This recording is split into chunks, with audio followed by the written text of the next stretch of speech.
This is the Westside Barbell podcast. With me today is Burley Hawk. Burley, how are you doing? Good, Tom. How are you? Good. Today's topic that I really want to get into is the term training at 90% and how that pertains to the athletes and what we do with it.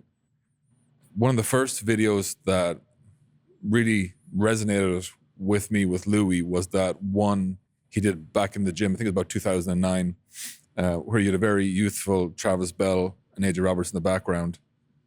And Louie's talking about training at 90% and how all his athletes were ready to go for powerlifting meet in 3 weeks rather than doing this big prep period of 8 to 12. Yeah. And it took a while for it to truly sink in what a meaning was. But now with the athletes, they are the living embodiment of training at 90%. And to give an overview of what it means is our athletes train at such a level that they're at the 90% of their best all year round. And it's hard to achieve that. And I believe it can only be achieved within a group, within these walls, because we are actively monitoring, getting feedback from the athletes, training them. But for a sport like MMA or Jiu-Jitsu, you might get a couple of days notice that a super fight's next week.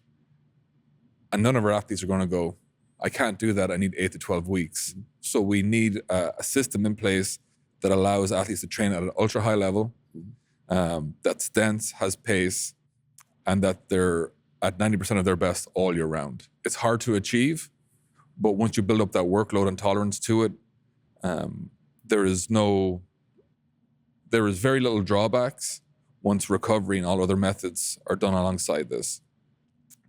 From your perspective, when you're training in the gym, what is it like training 90% from the powerlifting side? Well, I think it mostly boils down to the max effort work. I mean, the reason we're able to stay strong throughout the year, and we don't really, something Louie said to me a long time ago is with the conjugate method, we're looking for a stair-step pattern of improvement. We're not really going peaks and valleys, meaning, when we're at 100%, we obviously can't remain at 100% year-round because, fatigue, you end up potentially injured.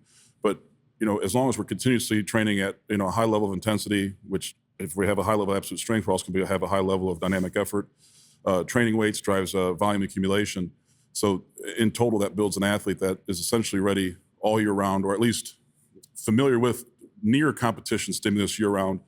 And like you said, within 3 or 4 weeks, we can peak without having to go through an 8 or 12 week peak period. And I think a lot of that is to do with the max effort training. When we do this system and we train athletes to be 90% of their best all year round, there's numerous advantages and disadvantages to it. One, the biggest advantage is that there is no need for a huge ramp-up period because you've built up a workload to where you're training with high work capacity, high amounts of volume. You're getting your max effort stimuluses in on a weekly basis. So the benefits of the taper off is huge because you get that delayed transformation period. However, and a good example of this is when Justin started with us.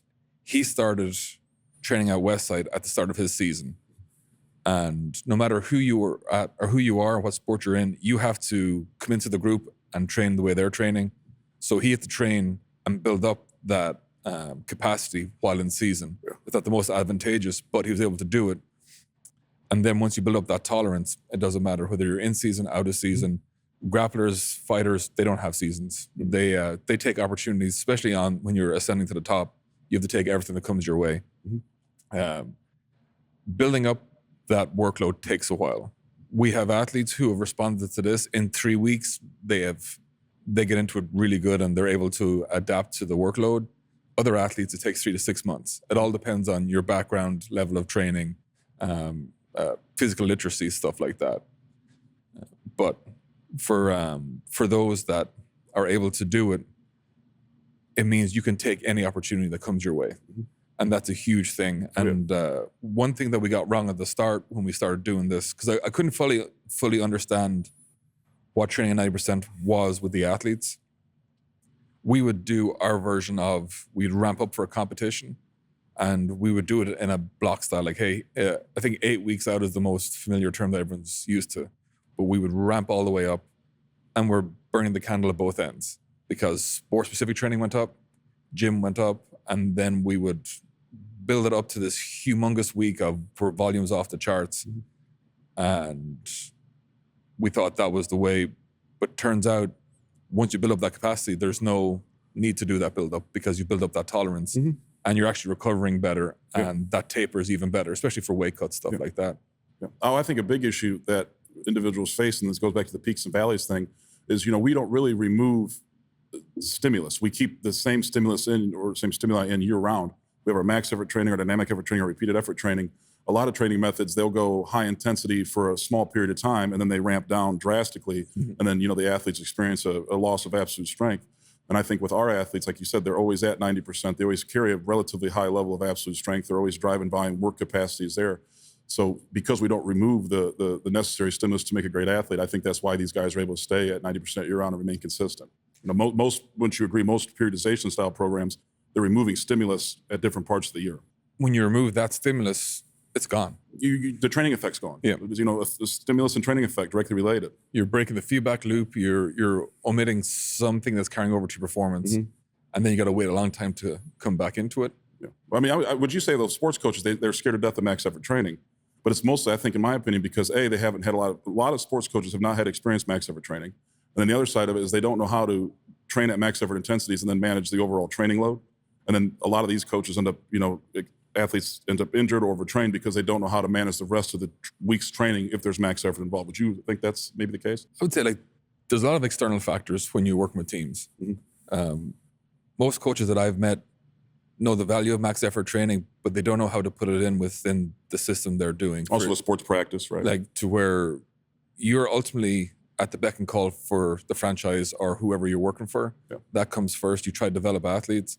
I think that's why there's a huge upswing in private training. Freedom. And we're very fortunate that I believe training at 90% works really good here because we are here with the athletes day in, day out. We have a gym with athletes in it compared to training athletes online and not having that feedback. Not that there's anything wrong with that, but when you don't see the athletes day in, day out, it's very hard to get a fast feedback loop and make the decisions on the given training day. And the constant rotation of stimuli allows this to happen. Being able to do different types of max efforts every week, like a different, for lower body, it could be squat variation, deadlift variation, good morning. Upper body could be a bench press variation, overhead press, could be a row. But keeping that constant rotation in, and then the dynamic effort, the volume that comes with that, then working on speed, strength, all that in a weekly phase allows us to make game time decisions. Every Monday we sit down, we go through all our athletes, we look at what they're doing, we take in the conversations we're having, and then we are making slight adjustments. That helps for this to work. Would it work for everyone? I don't believe so, because we're able to control the parameters here. Yeah. Is it for beginners? Not necessarily, because you need to build a huge base to do that. Initially, I would have thought it'd be very hard to do for athletes who have sports that are based on seasons. But with Ali and Justin coming in, that doesn't seem to be the case. They're able to keep this consistently the whole way through. Yeah. When they are in season, their sport becomes the max efforts, but they keep the dynamic effort in. Yeah. For the fighters, we're going all the way up to 7 days out. The only way we will give any tolerance on reducing training is if you have a significant weight cut. But other than that, 7 days out from the fight, they're doing max efforts and dynamic effort, and then it's a nice little taper in, and then they're back in again. Because if you take your foot off the gas of this training, it goes away pretty fast because it's hard to maintain that. And it's only as valuable as the recovery aspects, that they're not just taking training seriously, they're taking their nutrition, their recovery, their sleep, the small accessory workouts we're doing, like the plyos, the posture and plyometric exercises that's doing outside of here. All that culminates into how you can survive training at 90%, because it's hard. Yeah. It truly is hard. Like the volume of training per week is a lot, but it pulls back in that consistent factor that the athletes know what they're going to get. They know that there's no huge ramp up anymore. They know that if they keep this level of training consistency throughout, they can push up their sport specific, which is huge, knowing that there's not going to be another ramp up, which I think can psychologically affect people because, again, they're burning the candle at the both ends. Yeah, I was going to bring that up. It's like a lot of people think about training at 9%, that's difficult. The most difficult part of it is just making sure you're doing the things outside of the gym that's going to allow you to continue to train like that and make gains. Question I have is, I know with powerlifters, the hardest part of training at 90% is getting them up to 90%. Once we're at 90%, it's very easy to maintain. That's probably the same with athletes, right? For sure. Yeah. And like I said, it could be for 3 weeks, could be 3 months, could be 6 All months. depends on the athlete, right? But once you get up there, it is relatively easier to maintain than it is to build. However, if you take an extended period of time off, trying to get back up that mountain again is even harder. Well, because the first thing that goes away is work capacity. Well, if you're not exposed to it. Then you start thinking, and we've seen it with athletes, that you put in all this work to get to this level. Yeah. Then you come back into the gym after taking 2 or 3 weeks off, and you're like, oh no, I am way further off than I thought, and I got to go through all this again just to get back into the baseline. And that's the power of culture and group, that you don't want to be so far outside the group that you're going to be the slowest, the weakest, the one who's out of shape. And Dante's a great example of that. After he finished that Langlacker fight or grappling match, he was training that night. And consistency across the board is key. Once you build up that tolerance, then it's very easy to manipulate volumes and exercises to tailor into whatever the events are. For example, and I'll use again, a seasonal sport, we train right up into the season. Dynamic effort never goes away. That allows us to maintain the strength gains we're doing, and we can actually develop. Like we've had, for instance, when Lance went away for 12 weeks, he came back after 12 weeks and hit multiple PRs in max effort. Because he's keeping the volume and density in training throughout camp. Well, that's the thing too. When we're talking strength decay, the last strength to decay is always absolute strength. So as long as you got a somewhat meaningful level of stimulus, which dynamic effort can, provide, you'll at least be able to maintain throughout your season. And to the max efforts, and we touched, I think, in a previous podcast, we're looking for all-time records, but we're not always going to get them. So stimulus, most important, man. So we could be 5% off, but on average, we're hitting PRs all the time.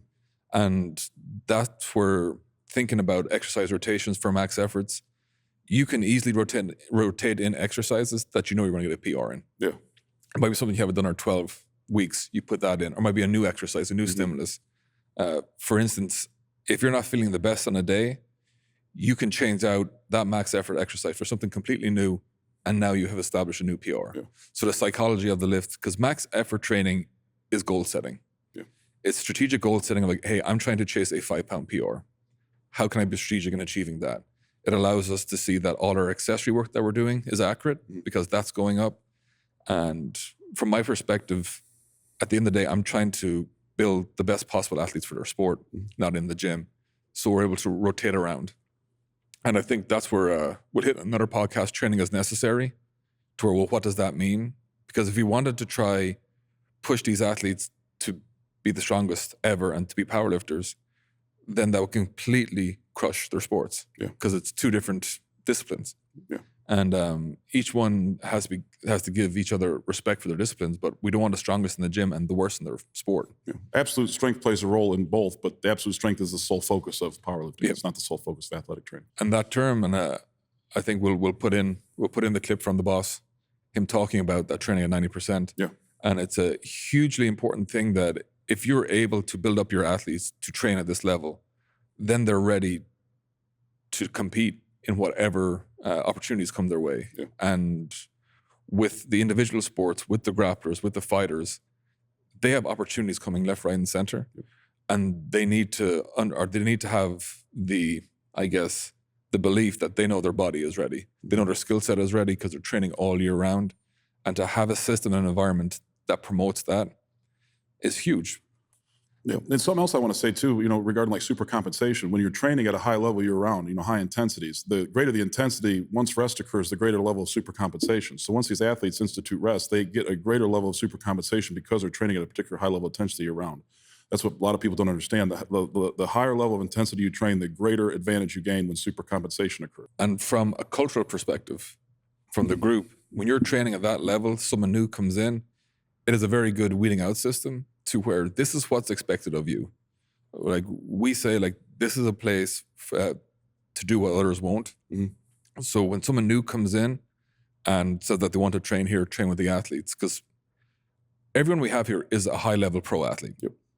And we take the term pro very seriously because it's not just in the gym, it's outside the gym, it's everything you do. But if you can hang with them, you don't have to go as fast, but if you can get through the workout, you understand this is what is expected of you, it is a very good selection tool. And and we've seen it back in the days in the gym, you'd have people come in for dynamic effort who they weren't able for the volume or go as fast as the lifters were. Mm-hmm. It's the same mindset. A new athlete comes in, here's how we train, jump in, we'll make sure they don't get hurt. And then if you can get through this for 3 weeks, then like you will be a good fit, because everyone here has an objective within the group. Mm-hmm. Because you have to spot, load, be an asset to the team. And that's how we can have lacrosse, MMA, Jiu-Jitsu, and other sports cross-train in here, because everyone is for the better of the group. Now, when we're at 90% year-round, obviously, at some point we're going to peak for competition. What is your approach to peaking the athletes for competition to get them to that 100% mark or that full capacity mark? That's a good question. When Dante was going for the ADCC in August, we did a ramp-up period. And physically, he was on point. Mm-hmm. And then that's where I started questioning, like, do we need to do this ramp-up period to get to 100%? Yeah. And then for the next competitions, for his one fights, and this goes with Max Lawson too, and the same with Ali, is that keeping it consistent, because the volume is already high enough. Mm-hmm. To me, the trick is to taper down. So it's basically like I was saying with the rest period, the super compensation occurs because we're at such a high intensity and high level of work year round. The rest kind of brings the peak on itself without having to particularly train for that peak. Yeah, and it's getting them to be okay resting. Because another factor of the tough part, right? of why we do training at 9% is I know that if we don't program for these athletes, they are going to go train. Yes. And I would rather know what they are doing than not know what they're doing. And they have trained so hard, and there is a level of comfort knowing that here is the workouts. We know there's going to be max effort, dynamic effort. The exercises may change, but there's a routine to pull them back in. And they know if there's an event coming up, they can taper down. Mm-hmm. But next week, they're expected to come back in the gym. Mm-hmm. And that unless an injury happens or that there is some rationale for them not to come to train, that's the only reason they wouldn't. But they train. They love to train. Mm-hmm. Well, because you keep them in shape, you're on. Like, for instance, a couple weeks ago, Dante, I think, flew in from Thailand Saturday or Sunday and was here, or maybe even Monday morning, was here Tuesday morning training full capacity. Because the routine is key. Back to consistency. Mm-hmm. And that's where this is huge. But the system is only as good as how consistent you are on diet, recovery, and giving back feedback. Yeah. Like if you have something wrong and you let us know, we can address that. If not, then something catastrophic will happen because it's never going to get addressed. Yeah. And that's why having a huge feedback loop, and that's why we sit down and said every Monday, go through all the objective data and cross-check that with if we're working with therapists or anything, the data they're giving us, and then obviously conversation with the athletes. Because Louie used to always say, I learned way more from the athletes than I learned from him. Okay. And that's a huge thing to where they will teach you way more about themselves. Yeah. And then we just try to give them pathways that they become their own coaches. Yeah. Because most of the gym, like the athletes here, are very good coaches in their own training. Yeah. And that allows us to analyze far better than being in the middle of a workout. I'm not a huge proponent of, I won't say cheerleading, but I'm not going to be rah-rah in their face. I'd rather look at everything and then analyze stuff. And I think you're the same, to where have little comments at the end, like, hey, did this, and this. I mean, focus on this. Well, yeah, I mean, like what you just said about rah-rah, I try to, any training session that I'm involved in, I think it's best to keep the athletes at an even keel, because I don't want the athletes to benefit from any sort of emotional adrenaline rush. We want to see accurate depiction of what they have without, the competition maximus stimuli, that type of stimulus. We want to keep things even keel in training, so we got, accurate data of what they're actually capable of. Hell, you can take a tired athlete, right? And maybe they're not doing so well, but if you get them, pumped up enough, it can almost defeat that fatigue. But that fatigue's still present, but you're just creating an emotional environment that's allowing them to supersede that for a day. And then it's to understand the role we play.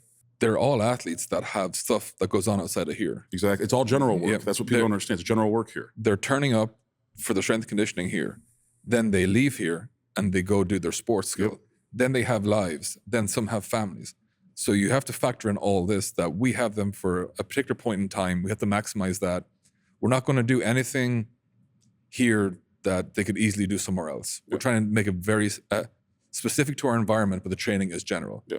And being able to do that and having them understanding what being a 90% all year round, how it benefits them, and then ensuring they have access to the other modalities that, again, recovery, they have access to the armory. They can go see a physical therapist. They can go see a doctor. Yeah. They can make sure everything is on point.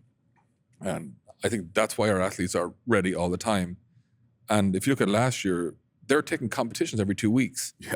Even still, I mean, I see the schedule when we go over Monday morning. Some of these guys are jumping in every weekend to something. I think Lawson has a weekend, back-to-back weekends coming up soon. He's going to be competing. And I respect that. And they're not going to change because they're building up their career because they want to take these opportunities. 100%. And then it comes back to when you get to the pinnacle of your sport, it's even harder. Yeah. Because now you got less competitions, but you need more and more prep work to go through. And that's why training at 9% is a critical part of what makes Westside Westside. And when we're giving out education, we're not expecting everyone to follow this suit because it works for us because we put in so much work. That's why we can only work with 20 athletes because there's a lot of work that goes into a lot of management into that and to ensure that they're getting the most out of here. But there's things that people can pluck out for their own system and put that in. Yeah. And that's why the conjugate method is superior for how we train, because that feedback loop every week you know how fast you are, how strong you are, where there's the weakness, how we can fix it, how it's improving. On top of that, then we know if you're on point with recovery, on point with nutrition, on point with this, because we have all these feedback loops coming in and we review it every Monday. Well, in the conjugate method, you know, it offers the ability to shift gears as needed based on athlete feedback, where, you know, a lot of other styles of training don't allow that. You have to completely change the block of training or completely change the focus of training. With us, we just have to change, you know, maybe a main exercise, maybe a couple accessory exercises, maybe cut volume down a little bit, maybe, you know, increase volume a little bit. But there's always a tweak we can make within the system to relieve or solve any problem that occurs within a 2 to 3 week period. So that's what makes it easy, I think, to keep athletes at 90%. We never have a drop-off period. If we have a slight drop-off, we can always adjust training to get right back up there. So and another thing I want to ask you, and I know the answer to this, but I'm sure the people that question us are going to want to hear this. Have you ever had an athlete go to competition and fail because they're overtrained or too tired from training at 90% year-round? No. Exactly. And that was pretty surprising at the start because 100% we did way too much. Okay. Because sometimes you have to do way too much to understand how much it's too much. Got to find your limits. Yeah. And we definitely did that. And back to the 2-hour sessions, working with Matt Brown and everyone there, like we definitely did too much. Now I think we have a very good understanding of what training 90% is and how to catch stuff before it happens. And just to put dates on this, the Matt Brown training, that goes back to 2012-13. So your system here is years in the making and years of experience and trial and error, correct? And it's just piggybacking off all the information put out by Lou and all the powerlifters and all the athletes who work with. Yeah. It's putting in the realization of when these athletes leave here, it doesn't end. Their job is their sport. They're going out here, they're doing skill-specific work. Yeah. And some athletes then have media obligations. There's a plethora of other stuff they're doing. We know we have for this moment in time. Let's maximize that. If we can get it done in an hour, let's do it in an hour rather than doing 2. But it takes a while to build up that tolerance. Once it's built, it's way easier to maintain. Certainly. And then now that we have a good group and a good culture, and proof's in the pudding. Like we have 2 athletes who signed to 1. We got Dante and Josh. Yep. And Dante is in line for a title fight, which is huge. We've had, you look at Ali and Justin in lacrosse. Ali won the World Cup of box and became tournament MVP and had a standout in our league. Justin is having a standout league as a face-off specialist in lacrosse. You take the MMA guys, like Lance just signed to a new league. Max and Josiah are in line for Miles and Josiah are in line for a huge year this year. Yep.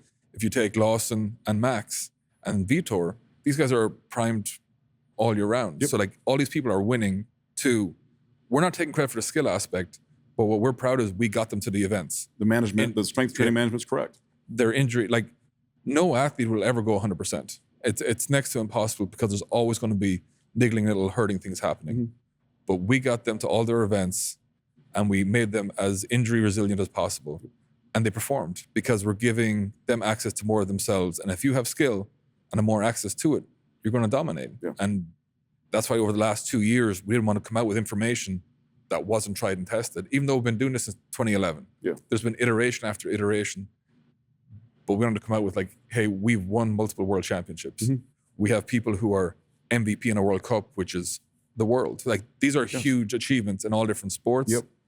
And it's all based on this principle of being at 90% of your best all year round. It is hard to achieve, but when you put in all the work and get there, it's way easier to maintain. And I understand it's not for everyone. It'd be very hard to do it in a team setting when you can't control all the parameters. But thankfully, we don't have that. Yeah. And I think with that caveat, you take bits of it that make sense. And if you're an athlete and you're not starting for a team, that's not an excuse for like, well, we're in season. If you're not playing, you are not in season. Yeah. Like you should be always working in the background. When that opportunity shoots, you can go take it. 100%. Because if they train max effort Wednesday, they got an opportunity Friday, I guarantee you they can go and crush it. Yeah. And that's what a couple of days notice. Yep. And that's what training 90% does for athletes. And I'm glad you brought up the leagues that these folks are competing in. You know, and not to, you know, obviously disregard coaches that coach the high school, you know, the collegiate or even, you know, the Division III, Division II level. These are professional athletes in UFC, one championship, IBJJF, ADCC. I mean, these are major leagues, and that these guys are competing at the highest level against some of the best athletes in the world. And they're, you know, always in shape, always ready to go. Like you said, within 3 weeks, they can take a fight. Ready. Didn't Josh just take his on short notice, correct? And won? Is that correct? He just signed his contract. One of our guys took a short notice fight, though, recently. Or maybe it was Dante. Josiah. Josiah, that's who it was. Okay. But this is, and he's training amidst a weight cut and still performing at a very high level. yeah. Well, if you look at his personality, he's going to train regardless. He's got, as they say, he's got that dog in him. All these people, all our athletes want to train. Yes. Like if you look at Ali and Justice, they want to train. They're Josiah was asking about sprints in between sets yesterday. Yeah. So I would much rather control the variables and give them access to that than not know what they're doing. Yep. It's hugely important.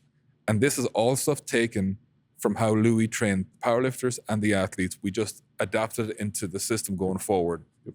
And that all the pro athletes here are benefiting it regardless of their discipline. And the same thing will happen when we have all the college athletes are coming in and all the NFL athletes are coming back in. It will be the same thing. We're going to train them up to that level. When they get back in season, it is on them because we relinquish control. And I will never slate or criticize any coaches because I understand outside of here, they have so much red tape and so much stuff that they want to do. You talk to these coaches, they're phenomenally smart people, but they have to deal with stuff we don't. Administration, their hands are tied. We're very lucky in how we set up the gym. Yes. Like we're all based around our athletes. None of our athletes pay to train here. They pay with consistency and give them back into the system. Yep. How can they make Westside better? And how can they write this chapter of it? And I think they're doing a good job so far. I agree. Burley, thank you. Yes, sir. Thank you.